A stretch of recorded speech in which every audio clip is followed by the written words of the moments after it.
Olá pessoal, tudo jóia? A gente vai dar prosseguimento ao nosso estudo sobre pronto atendimento e acupuntura no tratamento da dor.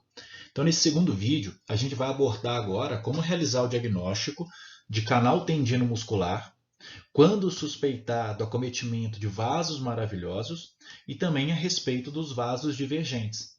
Então, lembrando que eu estou apresentando algumas formas da gente pensar o diagnóstico e a partir daí a gente elaborar a nossa estratégia de tratamento. Então a gente tem que recordar que o canal tendino muscular, ele representa todo o conjunto de estruturas ligamentares, estruturas tendíneas, musculares, que acompanham, né, que estão sobrepostos aos canais principais. Aqui também a gente pode incluir o próprio tecido facial, tanto o tecido facial mais profundo muscular, quanto o tecido facial mais superficial. E quando é que a gente vai suspeitar de acometimento do canal tendino muscular? Primeiro, a dor ela é uma dor de início recente, iniciada há menos de 30 dias, geralmente vem associada a alguma lesão, alguma entorse, algum trauma que o indivíduo tenha sofrido. A localização ela é mal definida, ela é difusa. Então lembra comparando com o canal principal, que geralmente a dor ela segue um trajeto típico do vaso, né, do meridiano. Aqui não, ela é uma dor difusa que vai acometer uma região maior. A gente tem então um ponto de maior sensibilidade fora do canal, que a gente conhece como ponto Ashi ou ponto Ashi.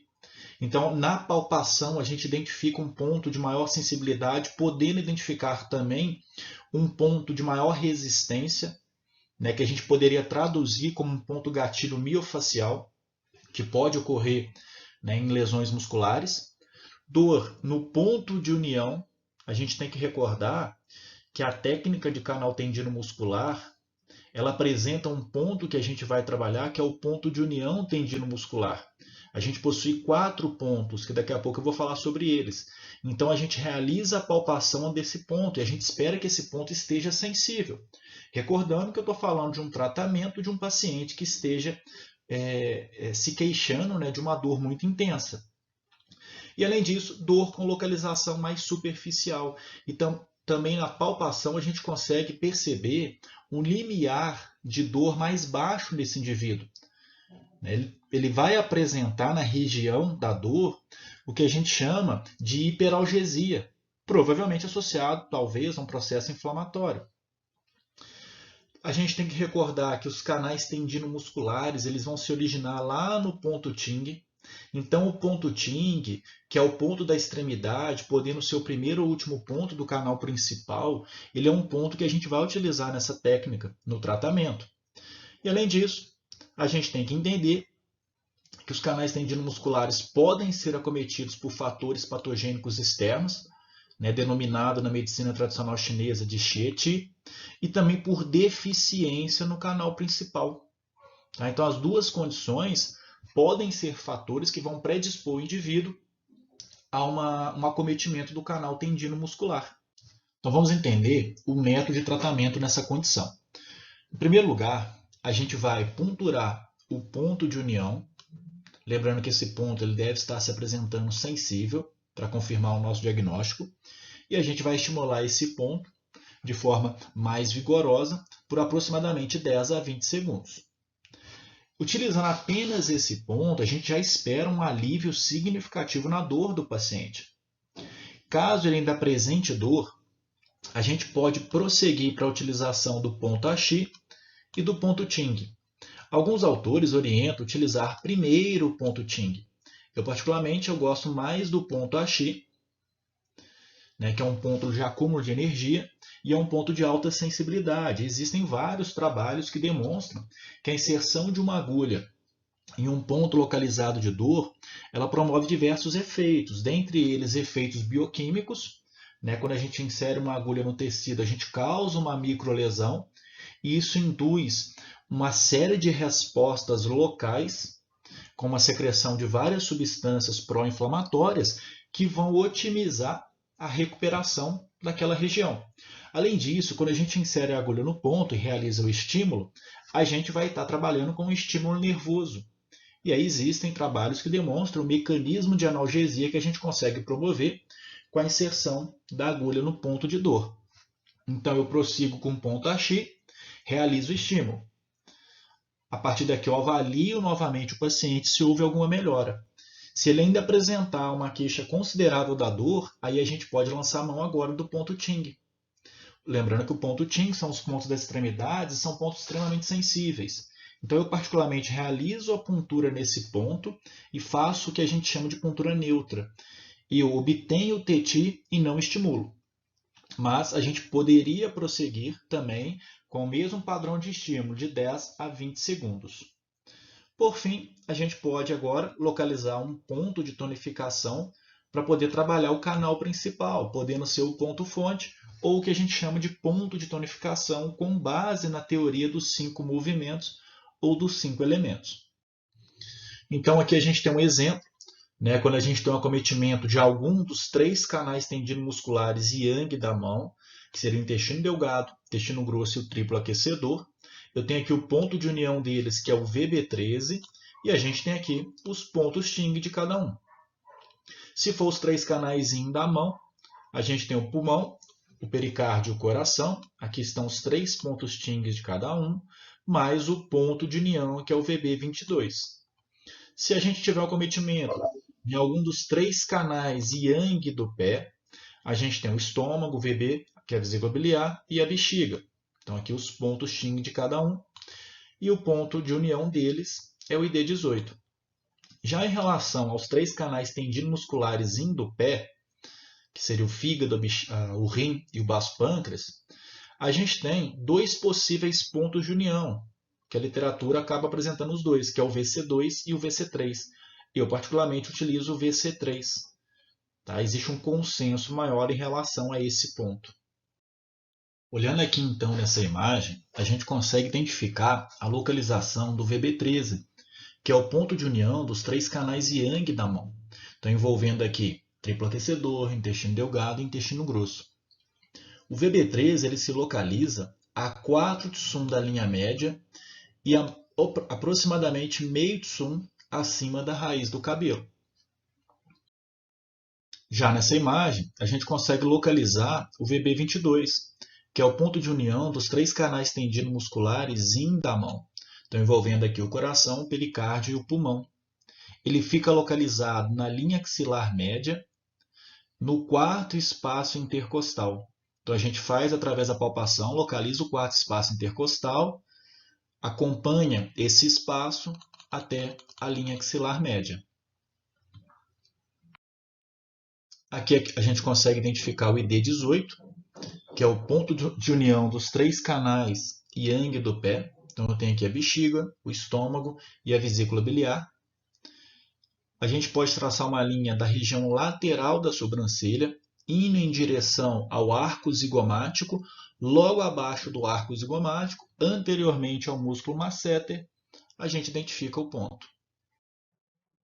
Por fim, aqui nessa imagem, a gente localiza os 2 possíveis pontos de união de canal tendinomuscular dos 3 canais Yin do pé. Estão trabalhando o rim, o baço pâncreas e o fígado. A gente tem o VC3 e o VC2, ambos localizados na linha central anterior. O VC3 se localiza a uma distância de 4 tsum do VC8, ou 4 kun, e o VC2, 1 kun a mais, localizando então a 5 de VC8. Como eu falei, na minha prática eu utilizo o VC3 nessa técnica. Vamos analisar um exemplo então. Imagina a seguinte situação: esse paciente procura, relatando uma dor intensa na região lateral do braço. Essa dor teve um início há menos de 30 dias, pode estar associado a algum trauma, algum evento traumático. Então perceba que ele tem uma dor difusa, com uma área de máxima dor, então a gente pode prosseguir através da palpação e identificar pontos, sejam pontos de tensão, mas principalmente pontos com alta sensibilidade. E a partir daqui, a gente analisando essa situação, a gente vai identificar qual é o canal acometido. Lembrando que a gente tem que avaliar o canal tendinomuscular, então é importante a gente ter internalizado esse conhecimento do trajeto dos canais tendinomusculares. E aqui a gente pode suspeitar de acometimento do canal do intestino grosso. Agora a gente vai prosseguir realizando a palpação do ponto de união desse canal. Lembrando então que o ponto de união dos canais tendinomusculares e yang do braço é o VB13. Então eu vou identificar o VB13 e aí geralmente eu faço a pressão nos dois pontos, então eu faço bilateral, e o ponto que estiver sensível eu vou realizar a puntura e o estímulo de 10 a 20 segundos. Reavalio novamente a sensibilidade do local. Se ainda houver uma dor significativa, eu vou prosseguir por ponto AX, ou pode ser mais de um ponto, né? Realizo a puntura novamente, 10 a 20 segundos, removo a agulha e vou avaliar a sensibilidade do local. Sendo apresentar uma queixa significativa, a gente pode prosseguir para o ponto Ting, e nesse caso seria o IG1, realizo a puntura neutra, estimulo, e aí eu faço homolateral, ou seja, eu faço no local, né, no lado da dor, né, no lado do canal acometido, e por fim eu vou fazer um estímulo de tonificação em algum possível ponto que tenha esse efeito, como por exemplo o IG4, que é considerado o ponto fonte. E por coincidência, né, o IG4 é considerado um dos pontos mais analgésicos que a gente tem, principalmente para os membros superiores e para a região da cabeça e da face. Agora, vamos falar sobre os canais curiosos, ou vasos maravilhosos, ou canais extraordinários, né? Também conhecido como Tijing Pamai. Como que é feito o diagnóstico? Primeira coisa, a gente vai estar atendendo um paciente que apresenta uma debilidade energética ou um paciente idoso. Então, geralmente é um indivíduo que apresenta uma condição energeticamente desfavorável, um indivíduo com fadiga, um indivíduo mais debilitado, um indivíduo que se queixa, por exemplo, de acometimentos de resfriado de forma recorrente, um indivíduo que se queixa de uma sensação de fadiga crônica, tá? Ou até mesmo um indivíduo idoso. O quadro álgico ele deve corresponder ao trajeto de um dos canais curiosos, então a gente vai realizar essa avaliação também. Tá? Então, por exemplo, o indivíduo que apresenta uma dor posterior na região, uma dor posterolateral nos membros inferiores, por exemplo, acometendo uma perna, a gente pode começar a suspeitar do canal Yang Kiao Mai, porque ele passa através dessa região. A localização também é difusa e tem caráter crônico com agravação naquele momento. Tá? Então, o indivíduo, geralmente, ele apresenta uma condição crônica e quando ele procura para atendimento, ele está com uma, entre aspas, né, uma agudização daquela dor. Então, é uma outra característica. Já é um paciente que apresenta uma condição crônica. Aqui nessa tabela, a gente tem a apresentação dos 8 vasos maravilhosos. A gente tem o Renmai, o Dumai, o Chongmai, o Daimai, o Inqiaomai, Yanqiaomai, Inweimai e Yanweimai. Quando a gente estuda a medicina tradicional chinesa e a gente estuda a acupuntura através dessa visão, a gente aprende que cada vaso maravilhoso ele é formado por um ponto de abertura e um ponto de fechamento. Então, por exemplo, o Renmai ele é formado pelo P7, eu consigo abrir ele através da puntura em P7, seguida da utilização do R6. Existem diversas maneiras na prática da acupuntura de combinar esses pontos. A forma como eu vou estimular, a ordem que eu vou estimular, se eu vou apenas abrir ou se eu vou fechar também. Enfim, eu não vou aprofundar nessa discussão.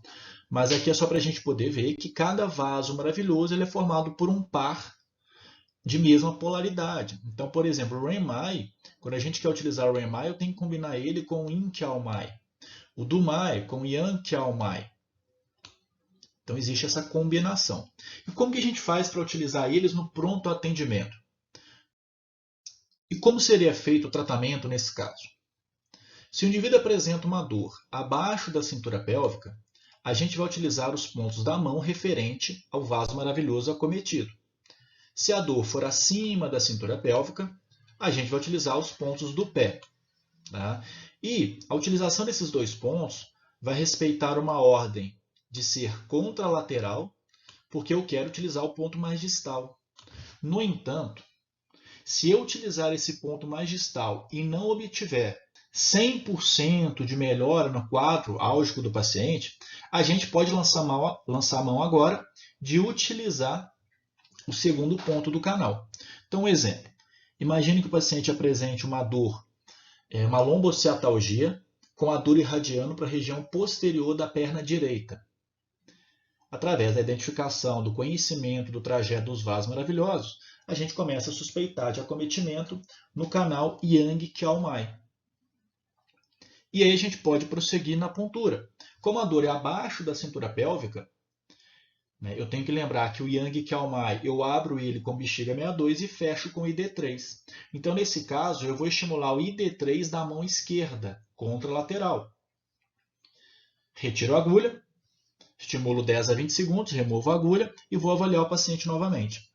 Se ele ainda apresentar queixa de dor, a gente pode agora realizar a puntura do bexiga 62 homolateral à dor que ele sente. Então, nesse caso, seria bexiga 62 do lado direito. Vamos falar agora dos canais distintos ou divergentes. A gente tem que recordar que, na verdade, esses são colaterais que vão se originar dos canais principais. Então, lembra que os canais que são acoplados, eles apresentam um ponto que a gente chama de ponto de origem, e da onde vai originar esse colateral, que se internaliza, se aprofunda nos órgãos e vísceras, e ele vai emergir em um ponto de confluência, ou ponto de união, ou reunião. E esse ponto de reunião, geralmente ele se localiza no canal Yang desses dois vasos acoplados. Então, por exemplo, a gente falar do pulmão e do intestino grosso, tanto o pulmão quanto o canal do intestino grosso, eles vão ter um ponto de origem, e eles vão ter um ponto de confluência que se localiza no intestino grosso. Quando é que a gente vai suspeitar do acometimento desses canais? Principalmente quando o indivíduo apresentar uma queixa de dor que está associada, que originou devido a um problema emocional recente ou que é agravada por uma alteração emocional. Então a gente começa a entender que os sintomas associados aos canais divergentes, eles vão estar relacionados com o Qin dentro do aspecto mental e emocional que a medicina chinesa considera. Então, qualquer padrão emocional que seja causa de uma condição patológica ou que agrave uma condição patológica, eu penso no envolvimento do coração e no envolvimento do nosso espírito, da nossa consciência, da nossa capacidade de perceber determinada condição emocional. E, além disso, o indivíduo ele tende a apresentar sintomas do órgão ou víscera correspondente. Então, os canais distintos eles têm como função transportar energia mental, transportar energia nutritiva, bem como internalizar energia de defesa. Acaba tendo uma função muito importante em trabalhar os órgãos internos. Então, a gente também pode pensar em utilizar esses pontos quando o indivíduo apresenta algum acometimento de órgão ou víscera, tá? Principalmente se estiver associado a um padrão emocional.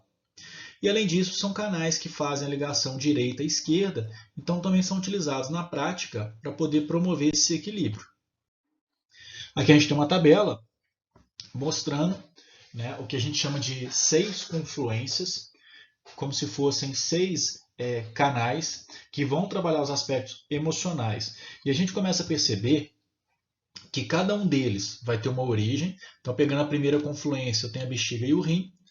O ponto de origem da bexiga é o bexiga 40 e o ponto de origem do rim é o R10. Então, se eu suspeitar de algum padrão emocional, como, por exemplo, um indivíduo que apresenta síndrome do pânico, um indivíduo que apresenta uma condição de medo, de preocupação mais associada a um quadro de apreensão, de temor a determinada situação, e a gente avalia, por exemplo, que ele está tendo uma manifestação de dor intensa na região lombar, que é uma área associada ao rim, a gente pode realizar a palpação desses 2 pontos, bexiga 40 e R10, e também a gente pode realizar a palpação do ponto de confluência deles, que é o bexiga 10. E aí eu vou realizar a puntura com base na sensibilidade desses 3 pontos. Aqui a gente tem o estômago e o baço pâncreas, que seria a segunda confluência. Então, em padrões associados à preocupação, aquela ideação mental, o indivíduo que fica com uma ideia fixa na cabeça e fica remoendo aquele pensamento de forma constante. Tá? Então a gente tem o estômago 30, baço pâncreas 12 e o ponto de confluência deles é o ponto E9. Vesícula biliar e fígado, que é considerado uma das principais confluências, né? Então toda alteração emocional que vai afetar o coração, ela tende também a manifestar alterações do fígado. Lembra que na medicina chinesa o fígado é considerado o órgão que permite a harmonização das emoções. Ele tenta manter as emoções dentro de uma variação, né, dentro de uma normalidade. A gente tem o VB30, que é o ponto de origem na vesícula, o F5 é o ponto de origem do fígado, e o VB1 é o ponto de confluência desses dois órgãos. Já a quarta confluência é o intestino delgado e o coração. Então aqui basicamente todos os padrões emocionais, mas principalmente aqueles associados à ansiedade, né, a pensamentos acelerados. Então aqui a gente tem o ID10, que é o ponto de origem do intestino delgado, o C1, que é o ponto de origem do coração. E os dois pontos de confluência que a gente pode utilizar é o VC23 e o bexiga 1. Então a literatura apresenta essas duas possibilidades. Na prática, eu posso realizar a palpação desses dois pontos para poder selecionar qual ponto que eu vou utilizar no tratamento. A quinta confluência, intestino grosso e o pulmão. O intestino grosso é o IG1, o pulmão é o P1 e o ponto de confluência deles é o IG18. Então aqui padrões associados à tristeza, à melancolia. Eu poderia suspeitar dessa quinta confluência e realizar a palpação desses três pontos. Por fim, a última confluência, talvez a mais importante, é a relação do triplo aquecedor e o pericárdio. O ponto de origem em relação ao triplo aquecedor é o VG20. A gente tem um trajeto de comunicação do canal do triplo aquecedor com o vaso governador. Já do pericárdio é o PC1. E aí aqui eu queria destacar essa sexta confluência, né, que a gente pode utilizar ela sempre que a gente suspeitar de um acometimento doloroso, uma condição dolorosa que tenha origem ou que está sendo agravado por um padrão emocional. Principalmente quando eu estou tratando um paciente que já foi descartada a possibilidade de uma alteração funcional, de uma alteração degenerativa, estrutural. Então o indivíduo realizou diversos exames, diversas avaliações e não foi identificada nenhuma causa. E aí começa a levantar a suspeita de um padrão emocional que esteja promovendo, agravando essa condição. E aí o ponto de confluência deles é o TA16. E aí eu quero destacar esses dois pontos, o TA16 e o pericárdio 1. Tá? Na prática, são dois pontos muito interessantes de serem utilizados, principalmente nas duas situações. Se eu tenho um indivíduo que apresenta um padrão de dor osteomusculoarticular, e dentro dessa ideia que a causa ou o agravamento seja de fundo emocional, eu utilizo o triplo aquecedor 16, o TA16. Se o indivíduo apresenta um padrão de dor interna, acometendo órgão e víscera, e eu também entendo que seja de origem emocional, eu utilizo o pericárdio 1. Então, exemplo, o indivíduo que apresenta uma sensação de dor epigástrica, e a gente entende que seja de origem emocional, associada ao estresse emocional, associada a um padrão de irritabilidade, eu poderia utilizar o pericárdio 1. Então são dois pontos que eu utilizo na minha prática dentro dos canais distintos ou canais divergentes. Então aqui a gente tem um método de tratamento, a gente vai palpar os três pontos, né, os dois pontos de origem e o ponto de reunião, e selecionar o ponto mais sensível. Se os três pontos estiverem sensíveis, a gente pode trabalhar os três. E observa-se que os pontos do pericárdio triplo aquecedor e do fígado e vesícula biliar são os mais eficazes. Né? Atualmente, eu trabalho muito utilizando o pericárdio 1 e o TA16. Pessoal, com isso então a gente finaliza, né, esses dois vídeos em relação ao pronto atendimento.